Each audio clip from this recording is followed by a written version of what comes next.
ओम नमः शिवाय। ईश्वर को मेरा प्रणाम। आशा करता हूं कि ईश्वर अपनी कृपा आप सभी पर बनाए रखें। आप सभी मिथुन राशि के जातकों का मैं हृदय से स्वागत करता हूं।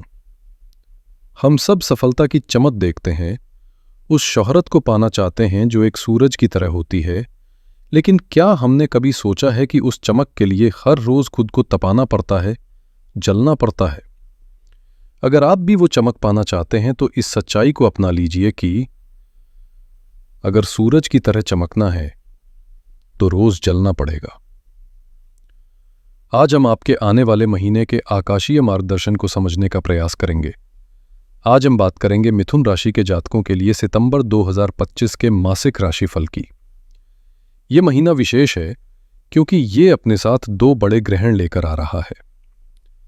ये महीना भ्रम से स्पष्टता की ओर, चुनौती से अवसर की ओर एक परिवर्तनकारी यात्रा बनने वाला है। तो चलिए इस यात्रा को साथ मिलकर समझते हैं। सबसे पहले ये जान लें कि ये राशिफल सितंबर 2025 के महीने के लिए है और विशेष रूप से मिथुन राशि के लिए है। अब एक महत्वपूर्ण बिंदु जिसे समझना आपके लिए बहुत आवश्यक है।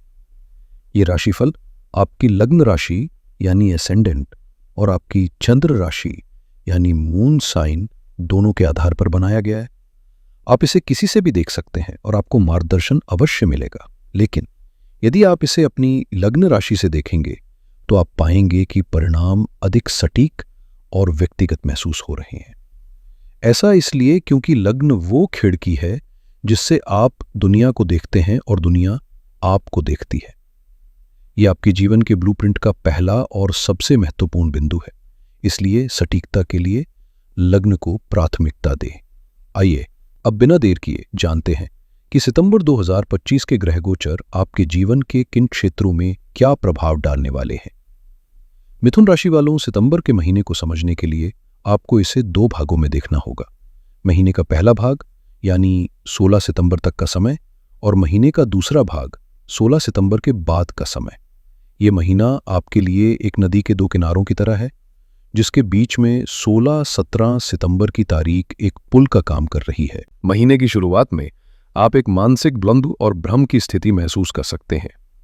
इसका ज्योतिषीय कारण है आपके तीसरे भाव यानी पराक्रम के भाव में सूर्य और केतु की युति से बना ग्रहण योग।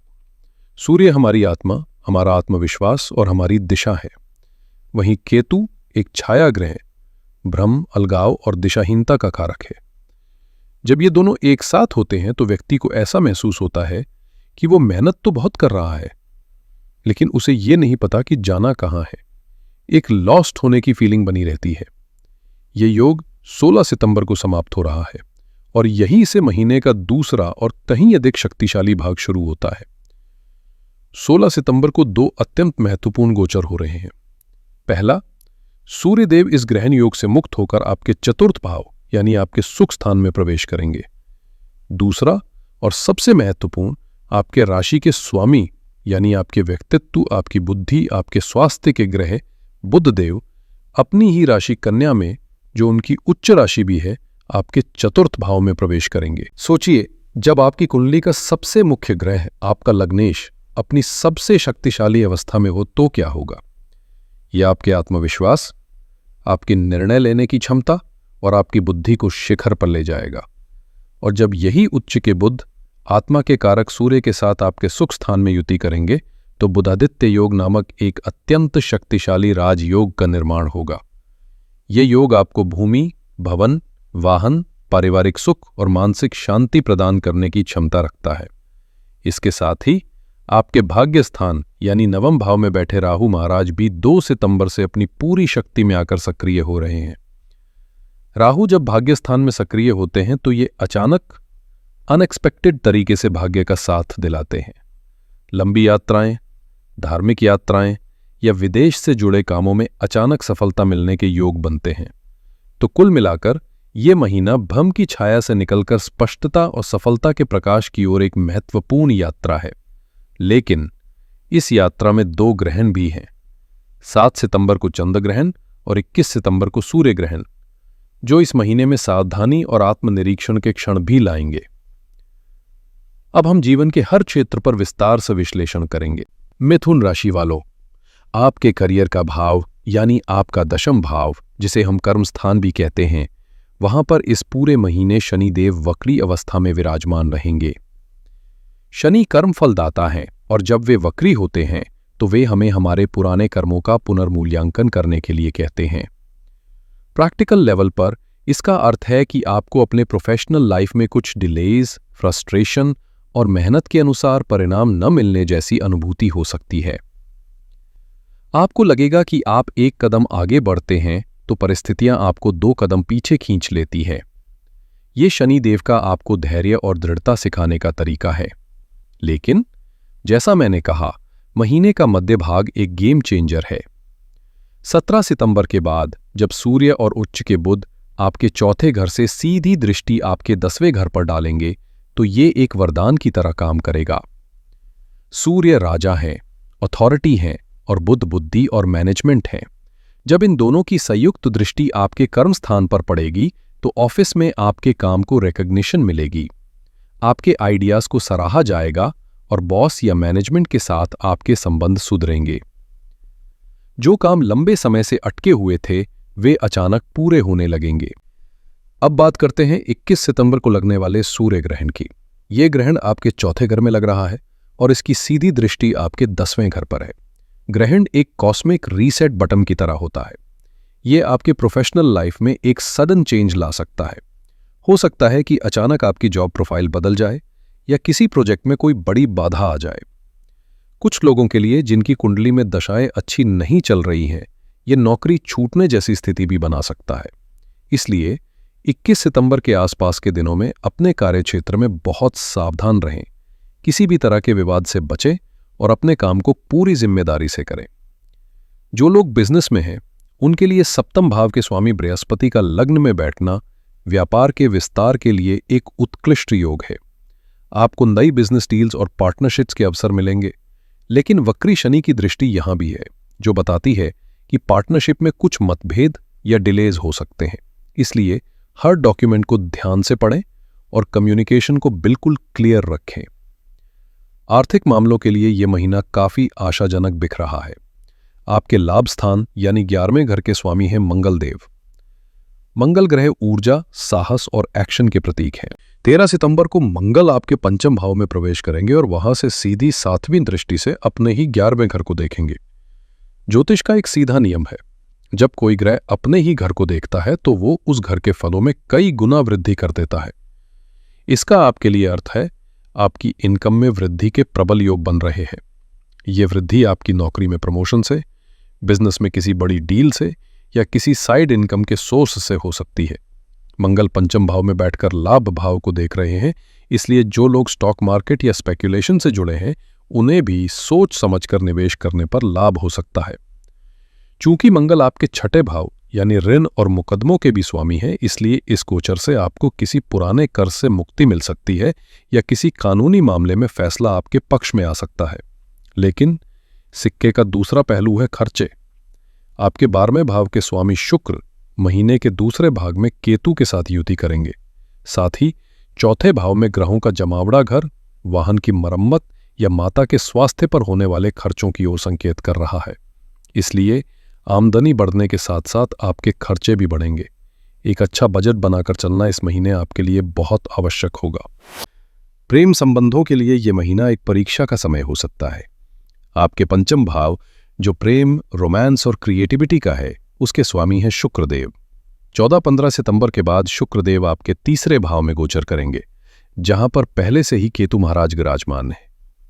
शुक्र प्रेम है, जुड़ाव है, सौंदर्य है, वहीं केतु वैराग्य है, अलगाव है, डिससैटिस्फैक्शन है।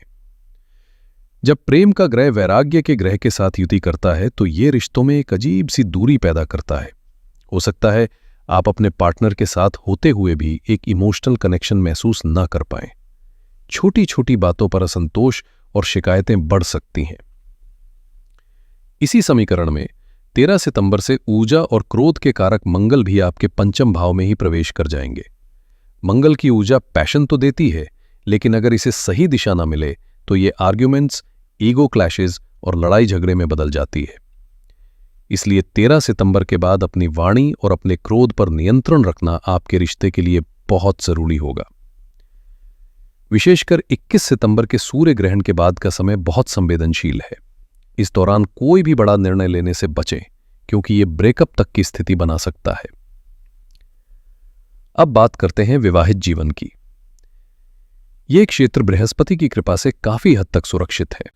आपके सप्तम भाव के स्वामी देवगुरु बृहस्पति आपके लग्न में ही बैठकर सीधी दृष्टि से अपने घर को देख रहे हैं। यह गजकेसरी योग जैसा प्रभाव देता है और आपके वैवाहिक जीवन पर एक सुरक्षा कवच का काम करता है। यह बिजनेस पार्टनरशिप्स के लिए भी शुभ है, लेकिन यहां भी एक चुनौती है। वक्री शनि की दृष्टि भी आपके सप्तम भाव पर है। एक ओर बृहस्पति है जो विस्तार और ज्ञान के कारक हैं, दूसरी ओर शनि है जो सीमा और वास्तविकता के। इन दोनों ग्रहों का प्रभाव एक मिसमैच ऑफ एनर्जीज पैदा कर सकता है। आपको लगेगा कि आप रिश्ते को एक दिशा में ले जाना चाहते हैं और आपके पार्टनर दूसरी दिशा में। इस वजह से कम्युनिकेशन गैप और गलतफहमियां पैदा हो सकती हैं।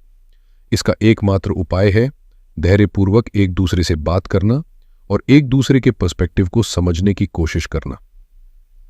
पारिवारिक जीवन का पूरा फोकस इस महीने आपके चौथे भाव पर केंद्रित है। महीने के दूसरे भाग में यहां बनने वाला बुध आदित्य योग घर में कोई शुभ कार्य होने का संकेत दे रहा है। यह समय नया वाहन खरीदने, घर की मरम्मत करवाने या कोई नई प्रॉपर्टी खरीदने के लिए अत्यंत शुभ है। परिवार में खुशियों का माहौल रहेगा। लेकिन 21 सितंबर को इसी भाव में लगने वाला सूर्य ग्रहण एक चेतावनी भी है। ये आपकी माता के स्वास्थ्य को लेकर चिंताएं दे सकता है। घर के अंदरूनी माहौल में अचानक कोई तनाव पैदा हो सकता है। प्रॉपर्टी से जुड़ा कोई पुराना विवाद फिर से सामने आ सकता है। इसलिए इस ग्रहण के आसपास के दिनों में अपनी माता के स्वास्थ्य का विशेष ध्यान रखें और घर में शांति बनाए रखने का हर संभव प्रयास करें। स्वास्थ्य की दृष्टि से आपके राशि स्वामी बुध का उच्च का होना एक बहुत बड़ा प्लस पॉइंट है। यह आपकी इम्यूनिटी और ओवरऑल वाइटैलिटी को बढ़ाएगा। आप ऊर्जावान महसूस करेंगे। फिर भी ग्रहणों के कारण सावधानी बरतनी आवश्यक है। 7 सितंबर का चंद्र ग्रहण आपके नवम भाव में लग रहा है। नवम भाव हमारे कूल्हों, जांघों और नर्वस सिस्टम को रिप्रेजेंट करता है। इसलिए इस दौरान आपको कमर दर्द, ब्लड प्रेशर या एसिडिटी से जुड़ी समस्या हो सकती है। वहीं 21 सितंबर का सूर्य ग्रहण आपके चौथे भाव में लग रहा है, जो हमारे हृदय और छाती के क्षेत्र को दर्शाता है। इसलिए इस दौरान कार्डियक हेल्थ का ध्यान रखें, तनाव से बचें और लाइफस्टाइल से जुड़ी बीमारियों के प्रति सचेत रहें। कोई भी लक्षण महसूस होने पर डॉक्टर की सलाह अवश्य लें। विद्यार्थियों के लिए यह महीना बड़ी सफलताएं लेकर आ सकता है। आपके राशि स्वामी और बुद्धि के कारक बुध 16 सितंबर से अपनी उच्च राशि में होंगे। ये आपकी कंसंट्रेशन पावर, एनालिटिकल स्किल्स और सीखने की क्षमता को अभूतपूर्व रूप से बढ़ा देगा। जो विषय आपको कठिन लगते थे वे भी आपको आसानी से समझ आने लगेंगे। ये समय कोई नया स्किल सीखने या किसी कोर्स में एडमिशन लेने के लिए सर्वोत्तम है। 13 सितंबर से मंगल का गोचर आपके पंचम भाव में हो रहा है, जो कॉम्पिटिटिव एग्जाम्स की तैयारी कर रहे छात्रों के लिए किसी वरदान से कम नहीं है। मंगल आपको प्रतियोगिता में जीतने के लिए आवश्यक साहस, ऊर्जा और दृढ़ संकल्प प्रदान करेंगे। ज्ञान के कारक बृहस्पति की दृष्टि भी आपके पंचम भाव पर है और भाग्य स्थान में बैठे राहु भी पंचम भाव को देख रहे हैं। ये कॉम्बिनेशन उन छात्रों के लिए विशेष रूप से फलदायी है जो रिसर्च, टेक्नोलॉजी या फॉरेन यूनिवर्सिटीज में एडमिशन के लिए प्रयास कर रहे हैं। आपको निश्चित रूप से सफलता मिलेगी। केवल एक ही सावधानी रखनी है। मंगल की ऊर्जा कभी कभी आक्रामकता में बदल जाती है। इसलिए अपने शिक्षकों या सहपाठियों के साथ किसी भी तरह के विवाद से बचें और अपनी पूरी ऊर्जा केवल अपनी पढ़ाई पर केंद्रित करें। तो मिथुन राशि वालों, इस पूरे विश्लेषण का सार क्या है? यह महीना एक कॉस्मिक क्रॉसरोड्स है, एक दिव्य चौराहा है। 2 शक्तिशाली ग्रहण आपके भाग्य और सुख के महवर को हिला रहे हैं। महीने का सबसे बड़ा संदेश यह है कि आपके जीवन की नींव, यानी आपका घर, आपकी मानसिक शांति और आपकी मां, यही इस महीने आपके भाग्य का केंद्र बिंदु है। 17 सितंबर के बाद आपके सुख स्थान में बनने वाला बुधादित्य राजयोग आपको जीवन में स्थिरता, संपत्ति और वाहन का सुख देने की अपार क्षमता रखता है। लेकिन ठीक उसी स्थान पर 21 तारीख का सूर्य ग्रहण एक चेतावनी है कि इन सुखों की प्राप्ति तभी संभव है जब आप अपनी घरेलू जिम्मेदारियों और अपनी माता के स्वास्थ्य को प्राथमिकता देंगे। यह महीना आपको बाहर की दुनिया से ध्यान हटाकर अपनी जड़ों को मजबूत करने का अवसर दे रहा है। इस अवसर का उपयोग करें और आप एक स्थायी सफलता की नींव रखेंगे। इन आकाशीय ऊर्जाओं के साथ सामंजस्य स्थापित करने और चुनौतियों को अवसरों में बदलने के लिए मैं आपको कुछ सरल और बहुत प्रभावी उपाय बता रहा हूं। इन्हें पूरी श्रद्धा और विश्वास के साथ करें, आपको निश्चित ही लाभ होगा। पहला, ग्रहण और राहु केतु के प्रभाव के लिए। इस महीने के मुख्य खिलाड़ी हैं ग्रहण, जो राहु केतु के प्रभाव से बनते हैं। इन छाया ग्रहों को शांत करने की सबसे बड़ी शक्ति भगवान शिव के पास है। इस पूरे महीने, विशेषकर ग्रहण के दिनों में, ओम नमः शिवाय मंत्र का जाप करें। यदि संभव हो तो किसी सोमवार या प्रदोष के दिन शिवलिंग पर पंचामृत, दूध, दही, घी, शहद, शक्कर से अभिषेक करें और शिव चालीसा का पाठ करें। यह आपके लिए एक अभेद्य सुरक्षा कवच का निर्माण करेगा। दूसरा, बुध देव को बल देने के लिए। आपके राशि स्वामी बुध हैं। बुध को प्रसन्न रखना आपके लिए सर्वोपरि है। प्रत्येक बुधवार को गणपति अथर्वशीर्ष का पाठ करें या सुने। भगवान गणेश जी को दूर्वा, हरी घास और एक मीठा पान अर्पित करें। यह आपकी बुद्धि को तीव्र करेगा और निर्णय लेने में स्पष्टता लाएगा। तीसरा, मंगल की ऊर्जा को संतुलित करने के लिए। प्रेम संबंधों और विद्यार्थियों के जीवन में मंगल की उग्र ऊर्जा को सकारात्मक दिशा देने के लिए प्रत्येक मंगलवार को हनुमान चालीसा का 7 बार पाठ करें। यह आपके क्रोध को साहस में और आपकी आक्रामकता को आत्मविश्वास में बदल देगा। चौथा, शनि देव की कृपा के लिए। करियर में आ रही बाधाओं और देरी को कम करने के लिए हर शनिवार को पीपल के पेड़ के नीचे सरसों के तेल का दीपक जलाएं और जरूरतमंदों को काले तिल या सरसों के तेल का दान करें। कौओं को रोटी खिलाना भी शनि देव को प्रसन्न करने का एक अचूक उपाय है। तो ये था मिथुन राशि के लिए सितंबर 2025 का विस्तृत राशिफल। आशा करता हूं कि ये मार्गदर्शन आपको आने वाले महीने की यात्रा को और अधिक जागरूकता और आत्मविश्वास के साथ तय करने में सहायता करेगा। याद रखिएगा, ज्योतिष एक रोड मैप है। ये आपको रास्ते में आने वाले मोड़, गड्ढों और सुंदर दृश्यों के बारे में पहले से सूचित करता है, लेकिन गाड़ी आपको ही चलानी है, अपने कर्मों और अपने विवेक से। इन दिव्य संकेतों का उपयोग अपने जीवन को बेहतर बनाने के लिए करें, डरने के लिए नहीं। परमपिता परमेश्वर आपको वो शक्ति, वो शांति और वो विवेक प्रदान करे जिससे आप हर चुनौती को पार कर सकें और हर अवसर का स्वागत कर सकें। आपका आने वाला महीना मंगलमय हो। यदि ये वीडियो आपको ज्ञानवर्धक और उपयोगी लगी हो तो कृपया इसे लाइक करें, अपने मित्रों और परिवार के साथ शेयर करें ताकि वे भी इस मार्गदर्शन का लाभ उठा सकें, और इस चैनल को सब्सक्राइब करना ना भूलें। ओम नमः शिवाय।